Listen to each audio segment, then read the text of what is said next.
So the moral of the story is, always blame it on the mother. Right, gents, well, that wraps up a couple of days there. I think it's been very successful, some great new concepts. Take them into the workplace, and I hope they work for you. Thanks very much for coming, and see you next year.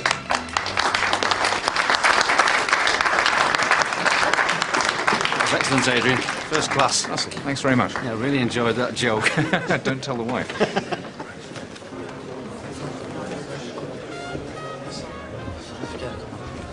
I'll see you in the bar for a drink later then, Adrian. You certainly will, Russell.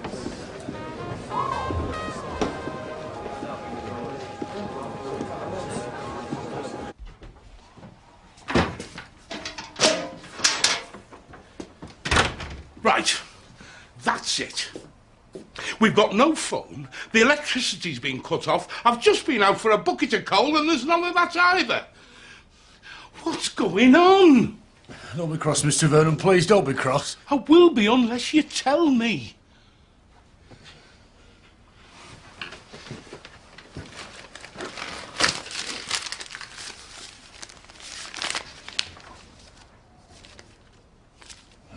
Their bills. They're not even open, David. I know.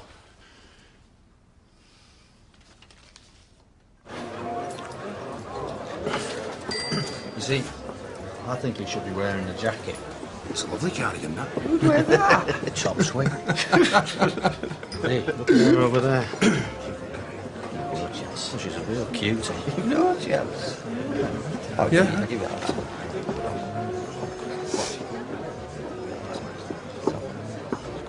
Butcher. Coalman. Village shop. Electricity. Rates. Look, I never asked to be left in charge of this house. It's too much for me, I'm not clever enough. What am I gonna do? Pay him, of course. How much have you got?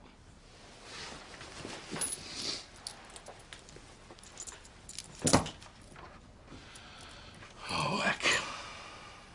3 shillings, 9pence halfpenny. Hey, what about your money from Lithuania? Still in transit, David. What about Mr. Scripps? Maybe he'll lend us some. Don't even ask, David. You know I don't like borrowing money. Look, I've got lots of irons in fires, but they just haven't come to fruition yet. You know what we're going to have to do, don't you? No, what? One of us is going to have to get a job. I've got a job! I've got lots of jobs! I'm doing Mr. Smythe's garden, I'm doing Gina's vegetable patch, I'm the church grounds, and I'm helping out in the garage. I'm not talking about odd jobs. I'm talking about regular, full-time work. So who should we ask? Village store? Post office? No. What about the Walkers? You used to do some work for them, didn't you? Yeah, but then Mrs. Walker, she went and died, and I haven't liked to go around since. David, this is no time for finer feelings. We are in desperate straits. We'll go round and see him first thing in the morning. Can I get you a drink? No. Can I get you another one? Come on, love. Please. Excuse me, sir. It'll be last like you, all on your own. No. When you want to buy you a drink. Please don't. Oh, my name's Russell. Okay, Russell, that's enough. Leave the lady alone. Adrian. Nice meeting you. Sorry. Vernon. Oh, that's it. Now, come on, pass the ball. Come on. Mike. Come on, you Reds! Mike, I'm trying to work. Go on, shoot! Yeah! Oh! Georgie, best. I'll go upstairs, shall I? It'll be over in half an hour. Of course, if we were allowed central heating, then none of these problems would arise.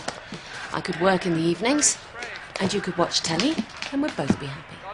Come on, get up! stop wasting time.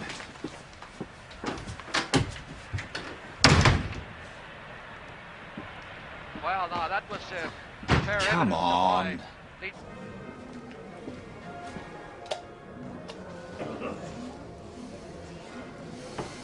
Thanks very much, you know, for rescuing me. Oh, pleasure. You here on holiday? Sort of. Well, it was Daddy's idea to take my mind off things. Right.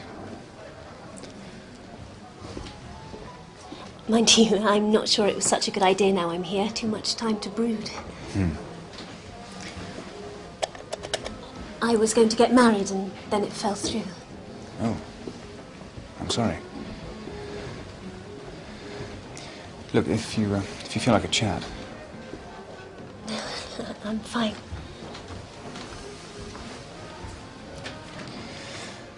We're going to be here all night. Can I buy you a nightcap? All right.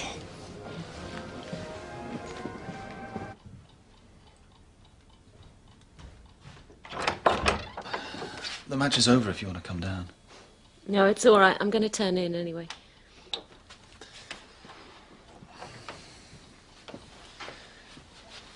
What we need up here is an electric heater.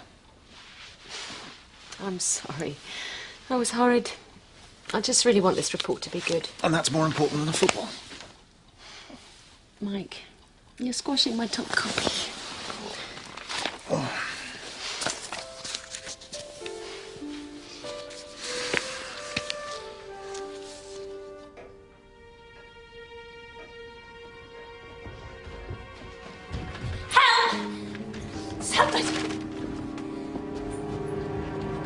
Help me! Please! What's happened?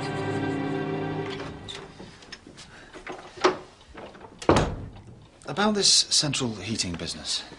Yeah? Yeah. Thank you. Well, babies' rooms have to be warm, of course. Do they? Well, yeah, otherwise they get a chill. So, once we start a family, the police authority are going to have to think again. I mean, that back room's facing north. It would be positively dangerous not to have any heating in there. What do you think? Yeah? And we could pay for it ourselves. Look, hang on a minute, Mike. Well, it's all a bit academic. We haven't actually got a baby. Well, yeah, but I thought we'd agreed. Yeah. You haven't changed your mind, have you? No, Mike, the phone. Oh, yeah.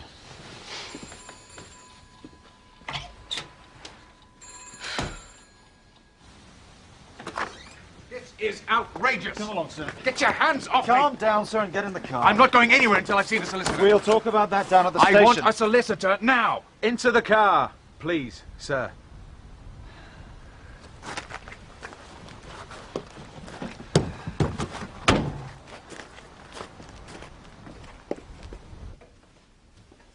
It's all right, Miss Preston. He's gone now. You're quite safe. It was definitely him, you are sure? Yes. Sergeant. There's really no need for me to give her a full examination now. She wasn't actually... Oh, yes, I see, quite. I suggest we give her a sleeping pill and let her rest. Everything else can wait till morning. Well, I do need to take a statement. And a few hours more won't make any difference. She's in shock, Sergeant Craddock, not in any fit state.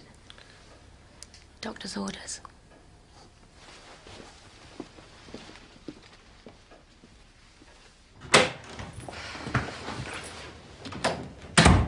Oh, I'm sorry, love. I just got to sleep. What is it, Sergeant? Indecent assault. Mrs. Bradley, sir. Local solicitor. I specifically said, not a woman.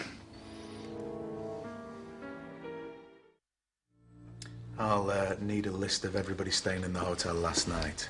Staff and guests. All I have to do is ask a couple of questions. It won't take long, I promise. Get up there, Bessie. Go on up. Go on, cantankerous to the end, eh? But you've been a good girl, really.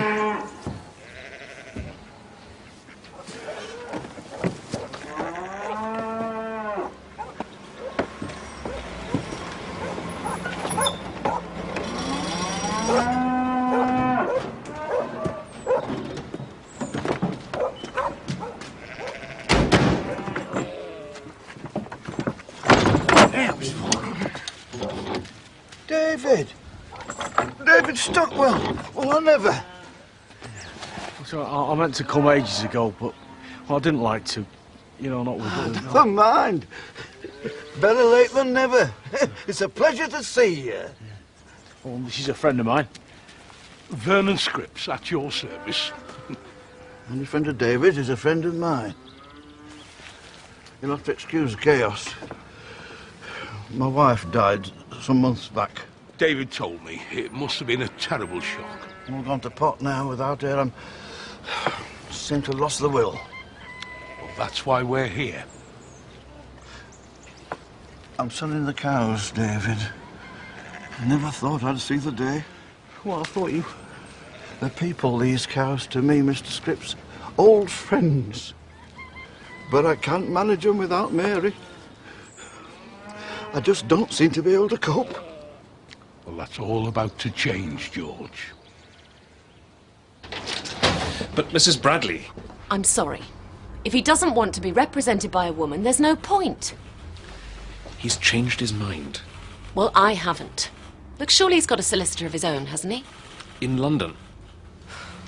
Look, he refuses to be interviewed without you there. I am completely stuck. It's against my better judgment.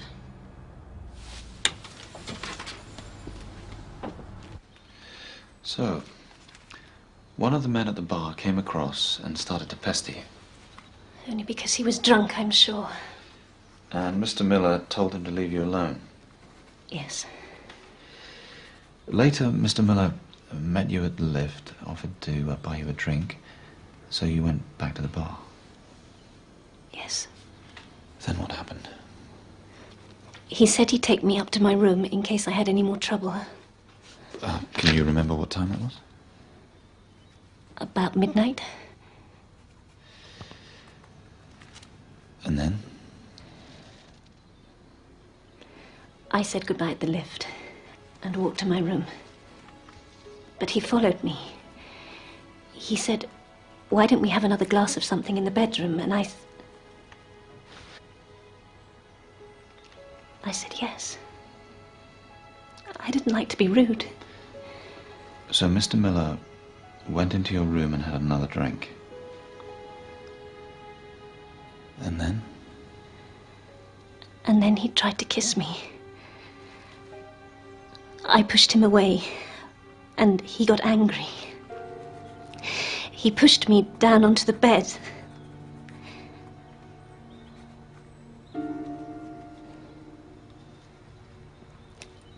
I'm sorry. I really don't want to go on with this.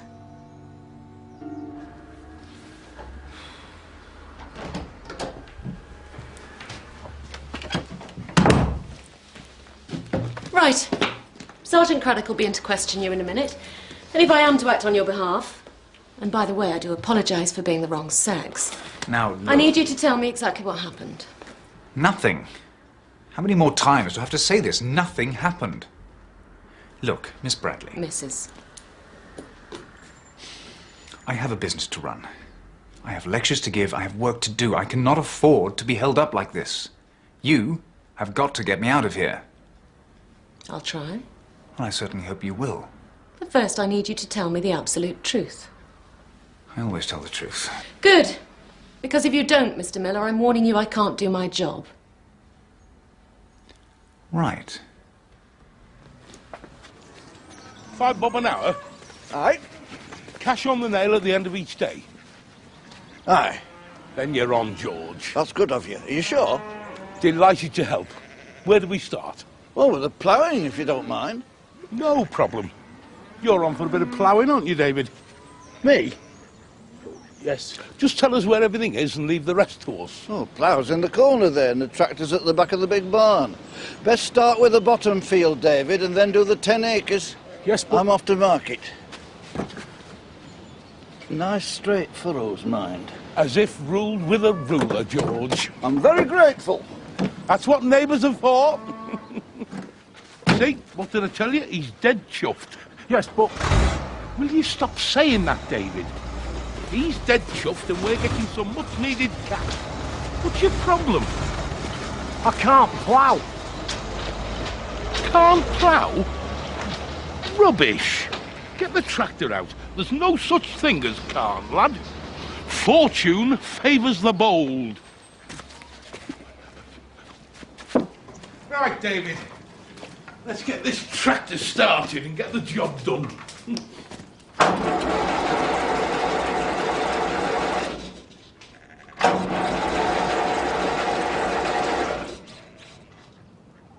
Come on, David, give it some more.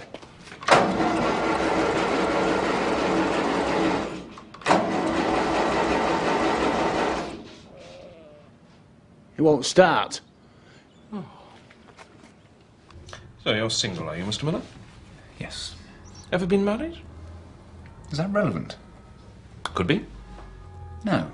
And you run a management consultancy business in London? Yes. So, a successful businessman, a man no doubt used to getting his own way, meets an attractive young woman staying alone at a hotel. Sergeant. Just trying to get a picture, Mrs. Bradley. And you admit to having a drink with Miss Preston at around midnight? Yes, and then I took her up to her room and left her at the door. I've just told you all that. Well, she says you followed her in. Well, that's rubbish. And tried to force yourself on her. Certainly not.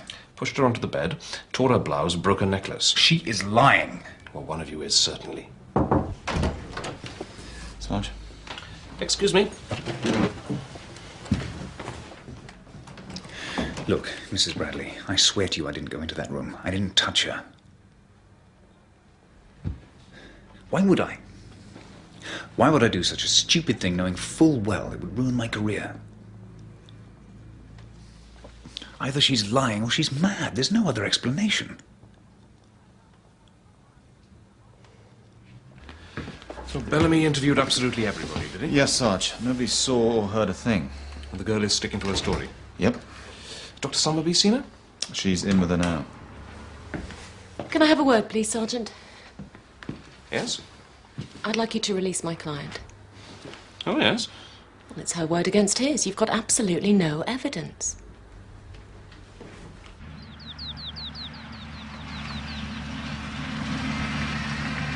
Barging into the garage when I'm in the midst of something. I'm not just at your beck and call, you know, Vernon. Bernard, it's not my fault. It's Mr. Walker's flaming tractor. Wish you'd get your life a bit more organised, that's all. I would if I could, if a certain person wasn't so mean. I'm not lending you any more money. It's not for me, it's for David. I don't care. Look, I'll personally make sure he hands over his wages as soon as he gets them. How's that? No. You'd see us starve. Yeah, and freeze. And you call yourself a brother.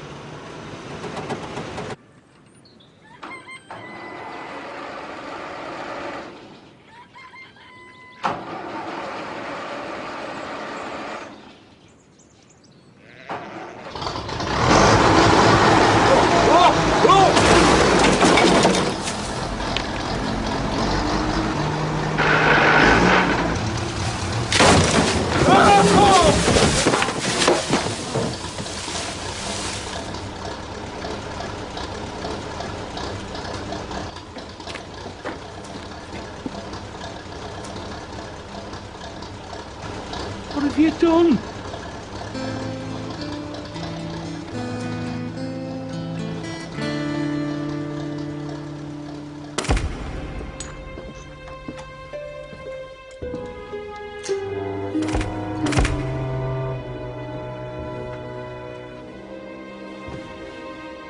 Lisa, I do have to examine you. Come on, it won't take long. Hey, come on.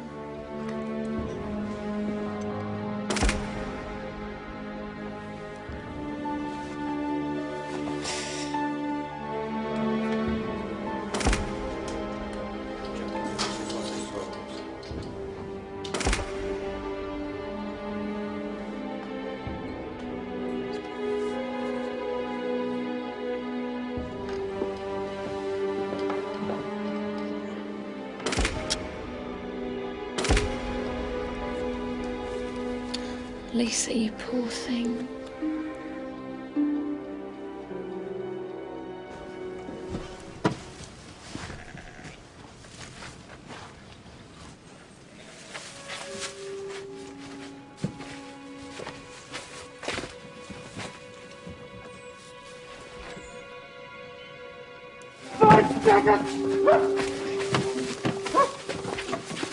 What is it, David?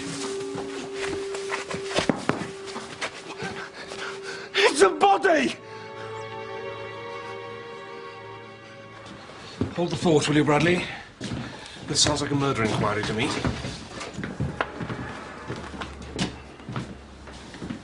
Yes, sir? I've been playing golf all morning. I've only just heard about it. Heard about what, sir? The attack up at the hotel. I think I could be a witness. I saw a fellow running out of a room.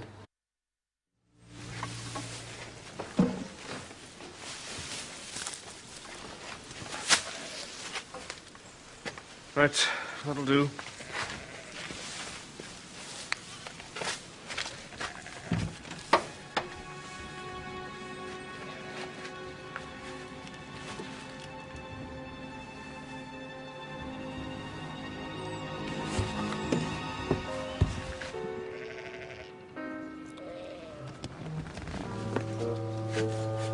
Get it out. It's a statue.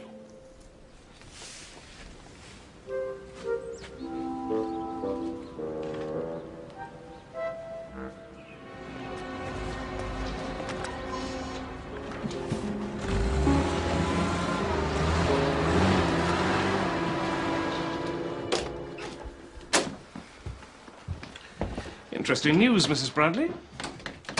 It seems the identity parade may not be strictly necessary after all. Oh? Far from there being no evidence, there is in fact plenty. Forensics have found Miller's prints on a wine glass in Miss Preston's room. You sure? Of course. Well, it doesn't prove he attacked her. Not in itself, no. But coupled with Dr. Summerby's report... What? Apparently Miss Preston has some rather nasty bruises. Come in. Come in. Well? Mr. Lettington picked out Miller immediately. No question about it at all, Sergeant. He was the man I saw.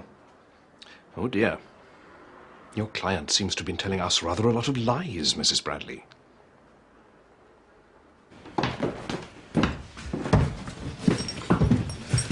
I know it's on file somewhere.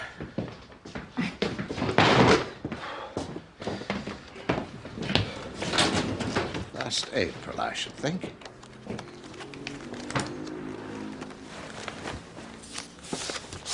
There we are. Family portrait in oil, a statue, bust and stand, and a car. All reported stolen by Mr. George Walker. Very naughty.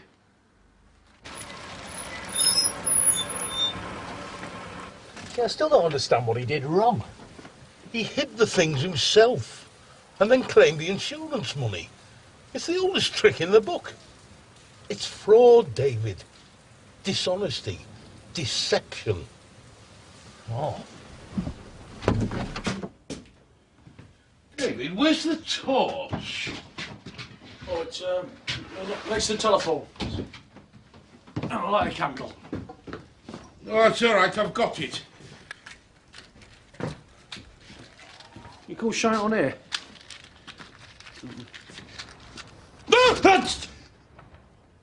Please let me stay. I can't go home. The police are waiting for me.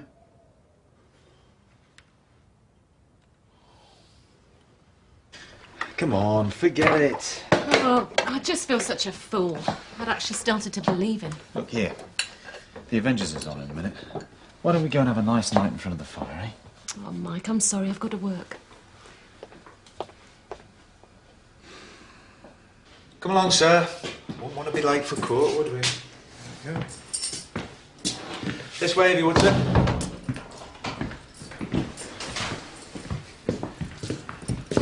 Always think they can get away with it, don't they? His sort.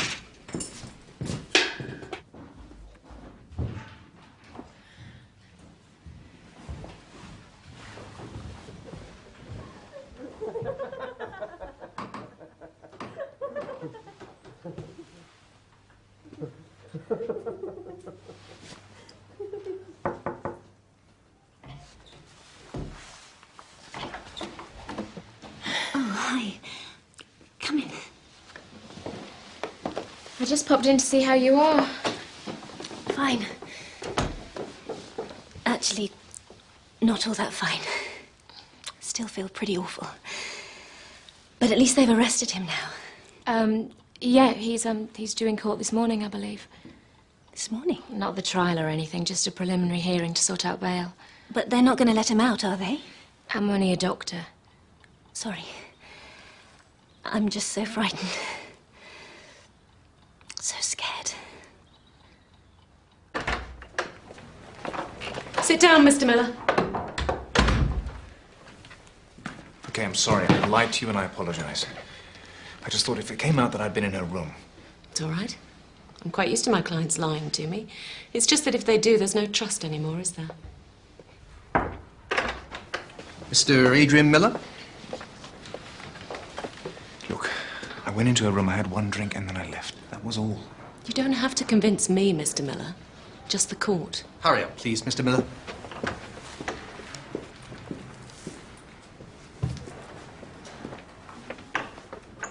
They said she was in the lounge, but she wasn't, so I thought I'd see if she was in her room. Right. And as I got to the door, I heard voices. From inside Lisa's room? Yeah, a man and a woman's. Only when I went in there was nobody else. Just her. Nervous little Lisa all on her own. Well, did you say anything? No. Mike, I definitely didn't imagine this. Somebody must have been in there hiding. Mrs. Bradley. Thank you. I didn't do anything very clever, Mr. Miller. Most people in your situation get bail. You understand the conditions, do you? Yes, I need to stay in the area and report once a day to Ashfordley Police Station. And you must keep them to the letter.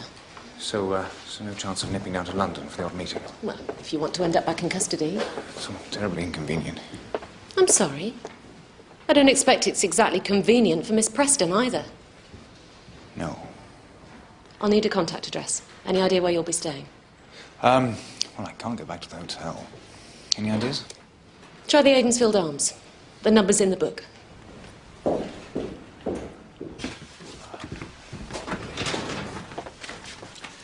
What's this lot still doing here? We're waiting for George Walker's insurers to pick them up, Sarge. Tell them to get a move on. We can't. We don't know who they are. What? We haven't found George yet, Sarge. Get out there, Bellamy, and look for him. Alf, the regional crime sheets, where are they? Down there. Memories linger on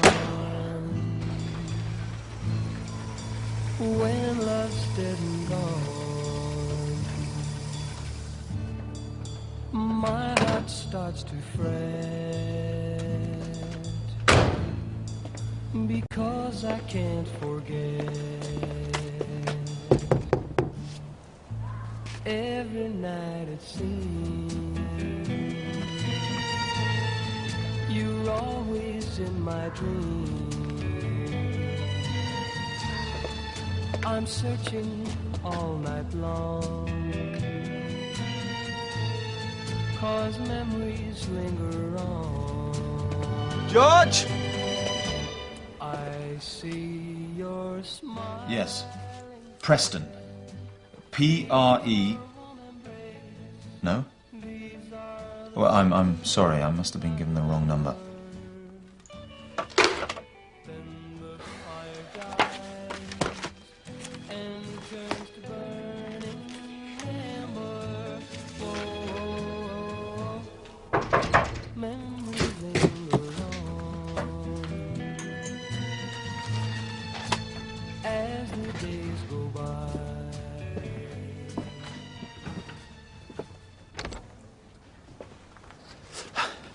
Can I come in?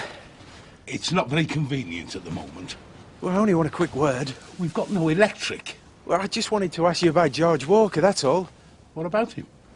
Well, have you any idea where he might have gone? No. Well, if you do see him, will you tell him that Ashfordley Police want a word with him? It's urgent. Right.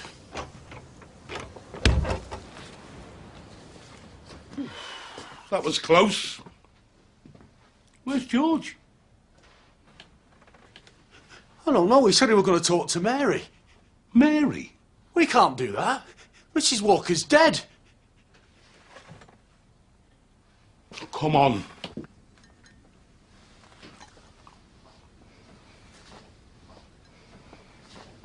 Taking a leaf out of your book. You're not still worrying about the Miller case, are you? Yep. But Mike, he's not worth it. He's on bail and I dare say on the phone hiring himself another lawyer. You haven't seen Tricia today, have you? I've read her report on the bruises. I think you better sit down for a minute. There's a few other things you should know about.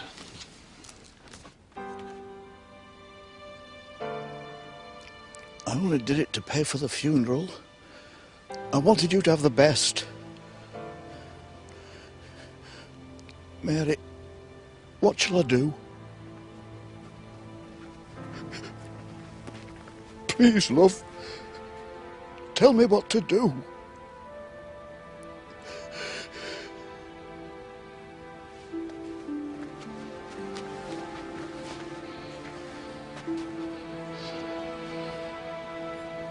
Come on, George. Mary can't help you now, can she? But David and I can. You're among friends. Friends who are going to sort this mess out if it's the last thing they do.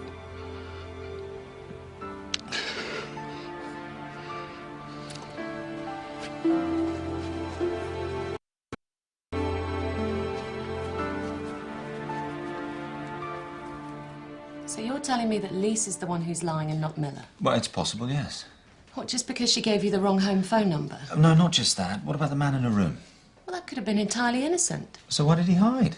Well, he could have been married. He could have been a member of staff. Then there are these other cases. They all sound very similar, don't they? I'm not convinced. I mean, for a start, none of these ever got to court, did they? Well, that's because the girls never pressed charges. Well, exactly. There you are. Lisa has, so it's different. Look, I'm sorry, Mike. Even though he's my client, I have to admit it. The evidence against him is overwhelming. Good night. Good night. Good night.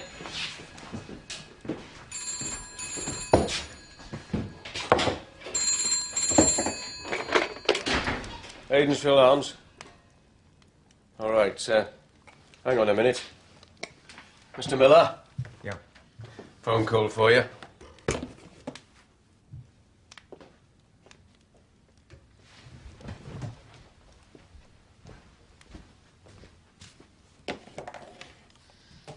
Hello? I'm sorry. I'm phoning on behalf of Lisa Preston. She's willing to drop the case on certain conditions.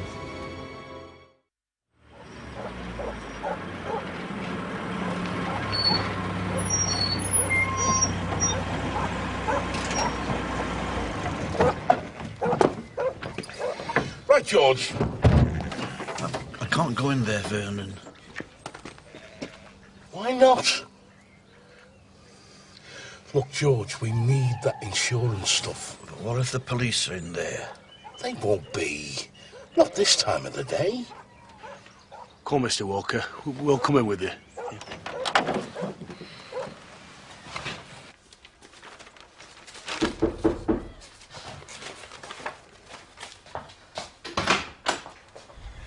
I would have rung, but I thought you might hang up. Can I come in? Come in. This Andrew Bryant, he's the insurance agent, the man in the local office, is he? Aye. And when you claimed for the stuff, the car and that, he paid you in cash? Aye. Well, that's a bit unusual, isn't it, George? Not if you haven't got a bank account. Do you know, David, I think I can see a chink of light.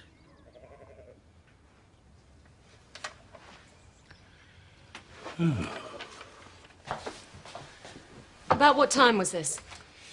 Last night around 10:30, 10:45. The thing is, it's extremely tempting. Well, I can see that. I could just pay up and avoid the whole sordid business. So why don't you? Well, why should I? I'm innocent. Are you? Yes, for heaven's sake, Jackie, yes. Will you stop being so prickly, please? Whether you like it or not, you're still my solicitor, and I need your advice. And if I offer you my advice, will you listen?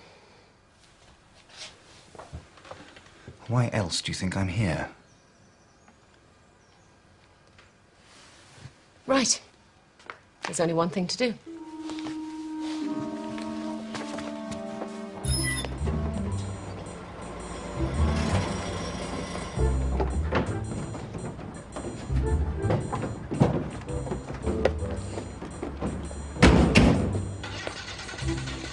Right, you wait there, David.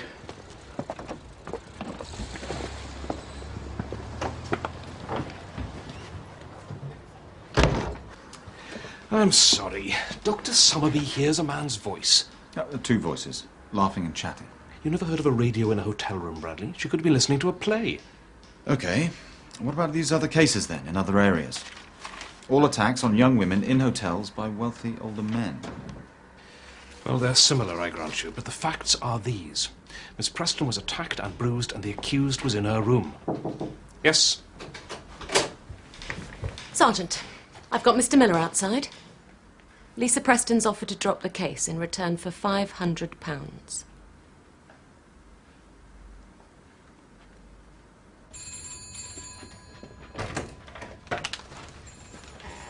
As I was saying, Mr. Bryant, Mr. Walker's car was insured for £250.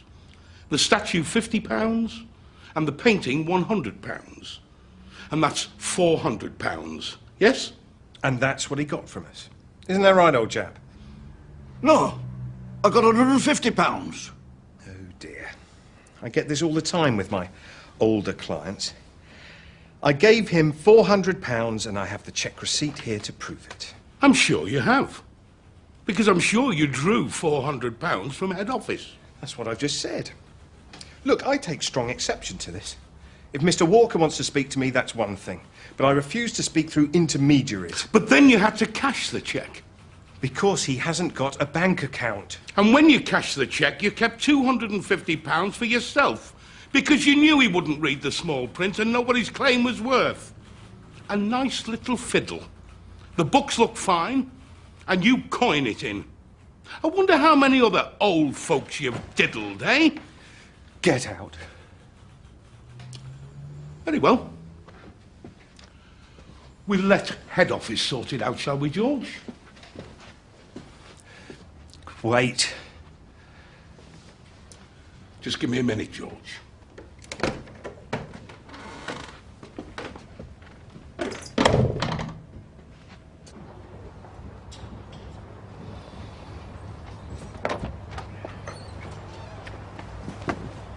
How'd you get on? We arrived at a quid pro quo, David. What's that then? Well, we don't blow the whistle on his fiddle, and he won't prosecute George over the false claim. Oh, well, that's good news then, Mr. Walker. Aye, he's a clever chap, Vernon. Just leave things to me, lads, and they'll get sorted out. And if I'm not mistaken, there's a little something for me winging its way at this very moment in time. Oh, what's that then? Never you mind. So the insurance company isn't taking George to court? Apparently not. It's very decent of them. Oh, yes. Well, it is, Alf. Come on, be fair. It's nice to think that there's some decent, kind people out there, even in insurance. And Andrew Branch isn't one of them. I'm sorry, I said no the other day and I haven't changed my mind. Bernard, it's a totally different situation. The money's on its way. As soon as he gets the car and stuff, he's sending it over. Why? I've told you, as a reward. Hush money, more like. All right. But the fact remains, he's promised me 50 quid. So what you say, eh? Look, you come round tonight and I'll have the money ready for you. And that's a promise. I must be mad.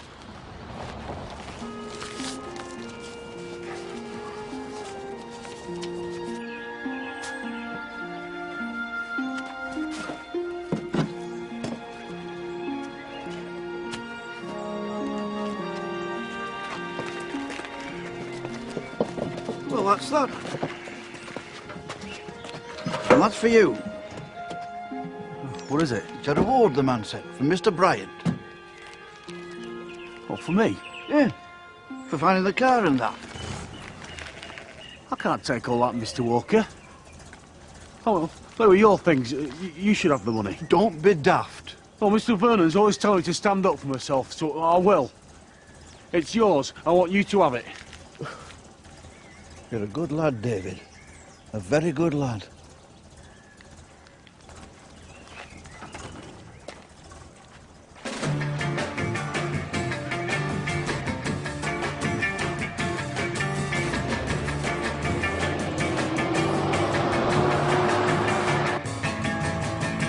The best things in life are free, but you can give it to the birds and bees. I need money. What I want, give me money. What I want, Who's in the car? A friend. Got the money? your love, it gives me such a thrill, but your love, it don't pay my bills. I need money. Got off lightly, Mr. Miller. I hope you're grateful.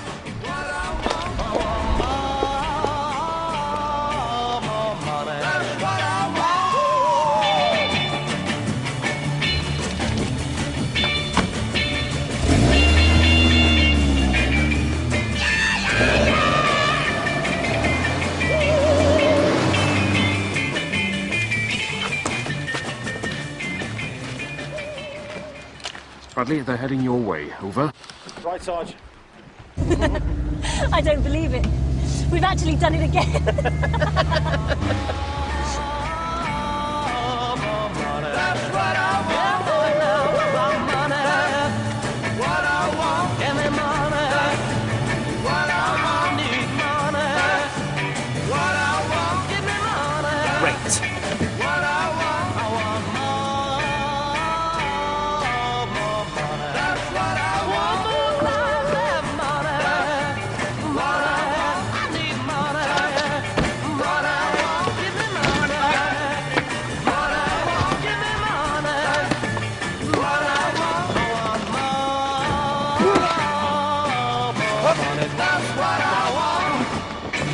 Not so fast, Miss Preston.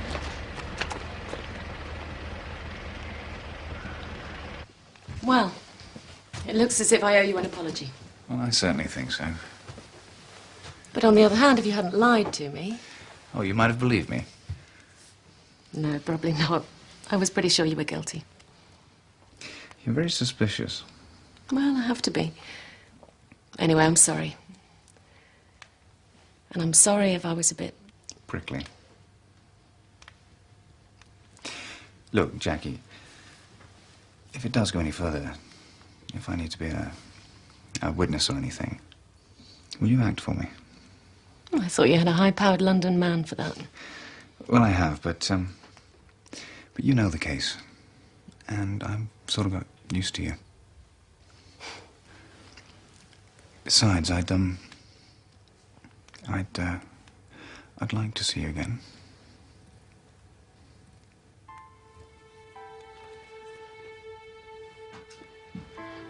Are you ready to settle up, Mr. Miller? If you'd like to come with me.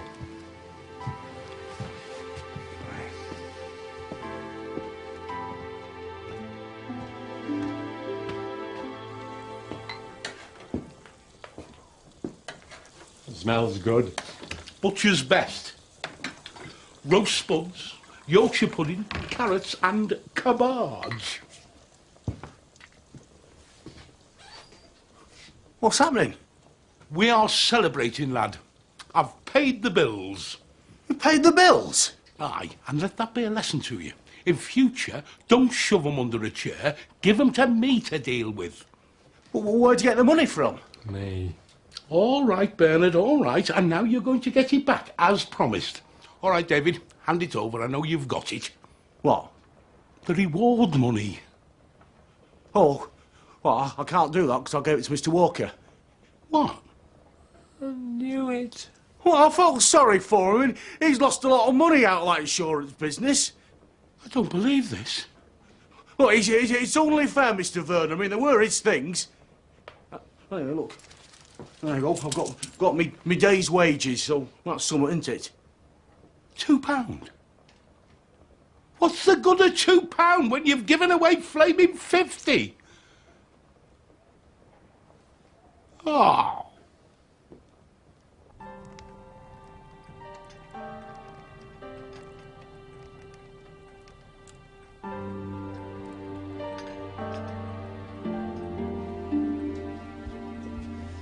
They've confessed to 7 similar cases. 7? And Humphrey's admitted to inflicting the bruises, with her consent, of course. So, Mrs. Bradley, you see, I was right and you were wrong. You should listen to your husband more often in future. Miller was innocent all along. What is it?